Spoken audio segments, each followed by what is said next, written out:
Some time on the playground with some little kids taught me some great lessons about leadership. Welcome to the podcast with your host, Craig T. Owens. Craig's new book, When Sheep Bite, is available now at craigtowens.com. The game that we were playing on the playground is probably one that is very familiar to you. It was called Follow the Leader. Now, these are young kids. They were probably in the age of first, second, third grade. And we had a great time. We were climbing over equipment and under equipment and through the equipment. And after a while, some of the kids got a little silly as far as the kind of steps they were taking or the way that they would jump around. Everybody wanted a chance to be the leader. Everybody said, "Oh, I want to be the leader. I want to be the leader." I usually brought up the tail end of the line of followers, because there were some younger kids that they found it difficult to do some of the skills and some of the climbing that some of the older kids did. And so I'd have to give them a boost or help slide them through some areas as we were playing this fun game. But it got me thinking about a blog post that I recently read from theologian T.M. Moore.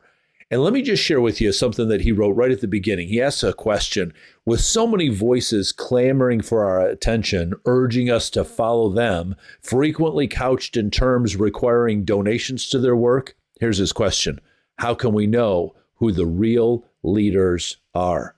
Now, in the show notes, I'm going to share a link to Moore's blog post, because in that post, he asked three very excellent questions to get us to think about the leaders that we might be following.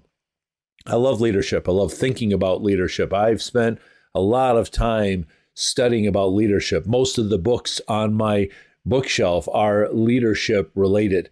On my blog, I have a whole series of posts that I've called Godly Leadership, and I think I'm up to about 80 posts or so. And every one of them has a tagline in there that will say something like, the mark of a godly leader is, or the mark of an ungodly leader, if we're going to learn from a negative example, is this. And there's a lot of patterns that we can follow, but I've never specifically written about what exactly is a leader. So let's go to somebody in the Bible who was called a leader by many people, and that was the Apostle Paul. What examples can we learn from his life?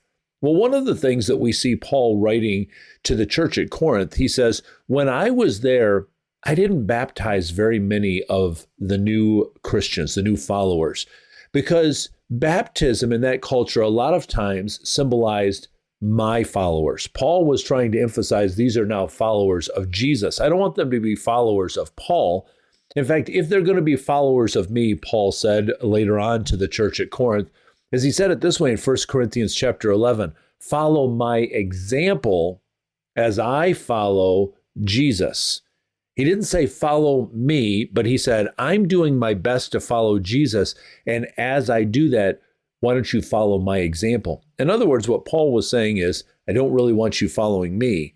I want you following Jesus, and I'm going to help point the way. In fact, let me give you another verse in 1 Corinthians chapter 2. He says this, my speech and my preaching were not with persuasive words of human wisdom, but in demonstration of the Spirit and power, that your faith should not be in the wisdom of men, but in the power of God. In other words, he was saying, I don't want to be so clever that you are saying, Paul, you are an amazing person. Your wisdom is just so profound. You have such great ideas. We're going to follow you. As he said, I want you to see that I couldn't do it on my own. Everything that I did was because the Holy Spirit empowered me to do it, because I'm following the example of Jesus. And so Paul said, don't follow me, follow the one that I'm following. He says similar words when he writes to the church at Thessalonica. Listen to this. But just as we have been approved by God to be entrusted with the gospel, so we speak, this key phrase here, not intending to please people, but to please God who examines our hearts. Again, Paul was saying, I'm not saying what I'm saying because I want to tickle your ears and I want to impress you with what I have to offer so that you're following me. I want you to follow God. Do you see a pattern here? Well, Paul certainly was a great leader, but I think Jesus was hands down the greatest leader that the world has ever known.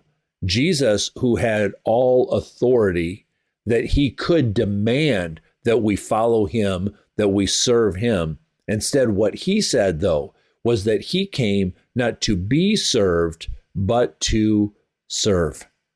See, the lesson that I learned when I was on the playground is that if I was going to be the leader out in the front, I had to turn my back on the line of kids that were following me.